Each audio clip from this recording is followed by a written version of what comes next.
Game number 36 of a 40-game season for Indiana. Just 5 remain. The Fever.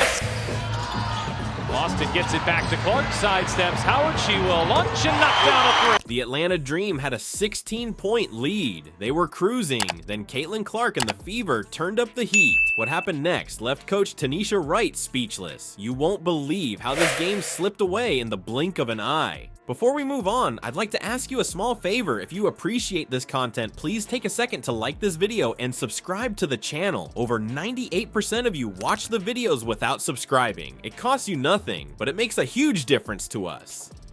So, did you click the subscribe button? Great, thank you so much. Now back to the video. You think blowing a 16-point lead is bad? Wait until you hear about the Dream's third quarter curse. 3-point range on at least 23-point attempts in a 5-game span. You know what else is on that? If you do that, you're probably going to have a team in rotation and you're probably going to have some mismatches. Clark, step back. Jordan Canada has been a problem for Caitlin Clark. Pressure all game.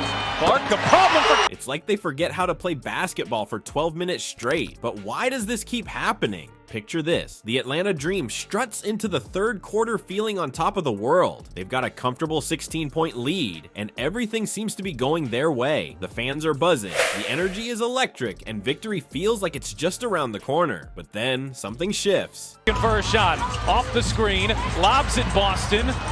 Boston goes to work, spins, flips it up the Boston screen. Back to Boston. Boston turns the corner, gets to the rim, and ties the game. Atlanta, It starts with a missed shot here, a turnover there. No big deal, right? Wrong. These small mistakes start to snowball, and before you know it, the Fever are capitalizing on every single one. The Dream's offense that was so smooth in the first half, it's suddenly stuttering like an old car engine.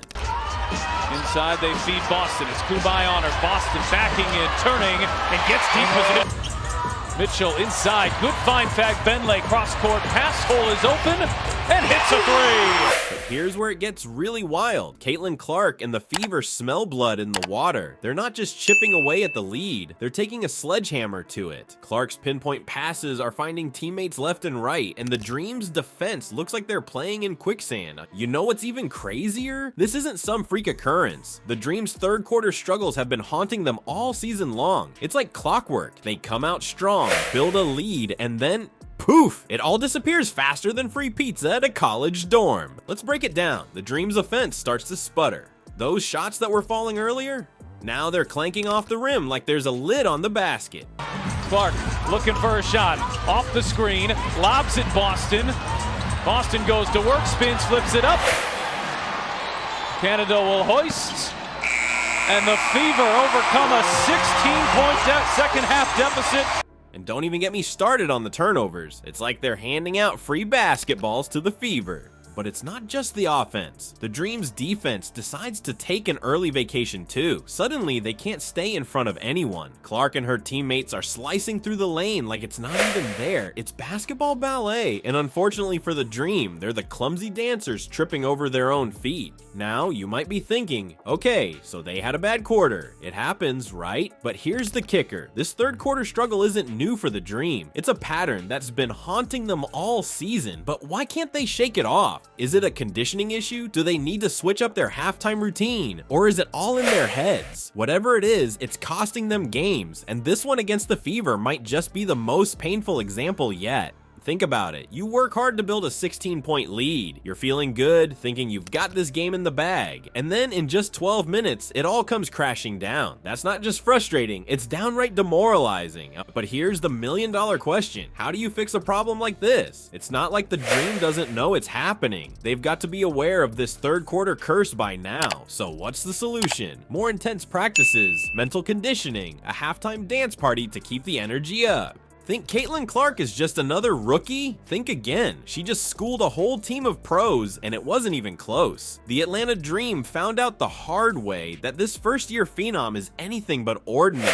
Clark didn't just show up, she put on a clinic. We're talking 26 points and 12 assists. That's not rookie numbers, that's veteran all-star production. But here's the crazy part. It wasn't just about the stats, it was how she got them. Picture this, Clark's got the ball at the top of the key. The Dream's defense is set, they think they've got her contained. But then, in a blink, she's threading the needle with a pass nobody else even saw. Or she's pulling up for a three that leaves the defender wondering what just happened. It's like she's playing chess while everyone else is playing checkers. But don't think for a second that Clark was a one-woman show. The Fever came with a balanced attack that left the Dream's head spinning. Leo Boston, she went off for over 30 points and snagged 13 rebounds. Kelsey Mitchell wasn't slacking either, dropping 21 points of her own. It's like the Dream were playing whack-a-mole. They'd shut down one player and two more would pop up. They'd focus on Clark and Boston would dominate inside. They'd try to lock down the paint and Mitchell would rain threes. It was a perfect storm of offensive firepower. You know what's wild? The Dream's coach Tanisha Wright saw it coming. After the game, she didn't sugarcoat it. She said, they have a really good balance of inside-outside attack, so it poses problems in terms of who pick your poison. That's coach speak for we were in trouble no matter what we did. Let's break down what made this Fever attack so lethal. First, you got Clark orchestrating everything. She's got the vision to see plays before they happen, the skill to make impossible passes look easy, and the shooting touch to keep defenders honest. Then you've got Boston dominating the paint, grabbing rebounds, and scoring at will. And just when you think you've got those two figured out, here comes Mitchell with her smooth jumper.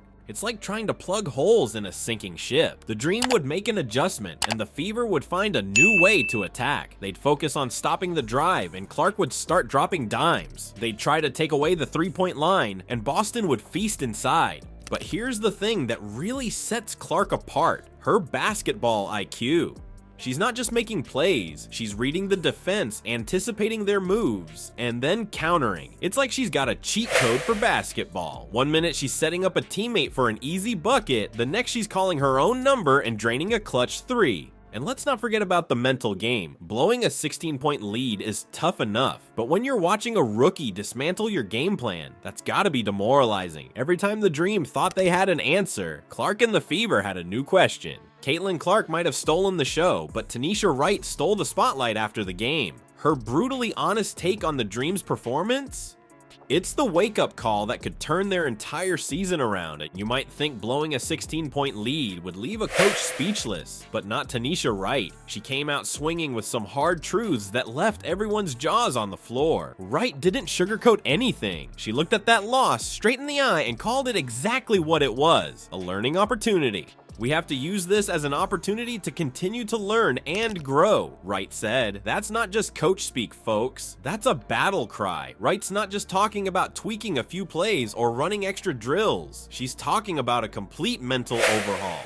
Think about it. The Dream had that game in the bag. They were cruising, feeling good, probably already thinking about their post-game celebrations. And then boom, it all fell apart. That kind of collapse doesn't just happen on the court, it starts in your head. Wright knows this. That's why she's not dwelling on the missed shots or the turnovers. She's focusing on the big picture. How do you bounce back from a loss like that? How do you make sure it doesn't happen again? Here's where it gets really interesting. Wright's not just looking at this game in isolation, she's seeing it as part of a bigger pattern. The Dream have struggled to close out games all season. It's like they get to the fourth quarter and forget how to play basketball. But Wright's not throwing in the towel. Far from it. She's using this loss as fuel. She's challenging her players to step up, to learn from their mistakes, to grow stronger. It's not just about X's and O's. It's about mental toughness. You know what's wild? Wright's approach could be exactly what the Dream needs. Think about it. They've got the talent. They've shown they can build big leads. Now they just need to learn how to hold on to them. Wright's words aren't just empty promises either. She's laying out a roadmap for improvement. It's all about finishing games, staying focused when the pressure's on. She's basically saying, yeah,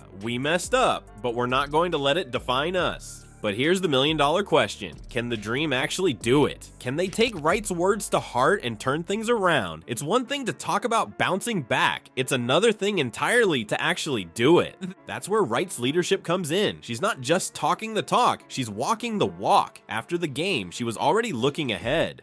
"We can't have a hangover right from our disappointment of losing this," she said. That's a coach who's not letting her team wallow in self-pity. Imagine being in that locker room after the game. You've just blown a massive lead. You're feeling down, maybe even embarrassed. And then your coach comes in not to yell or point fingers, but to challenge you to be better. That's powerful stuff. Wright's approach is all about resilience. It's about taking a punch and getting back up. In the WNBA, where every game counts, that kind of mental toughness can be the difference between making the playoffs and watching from home.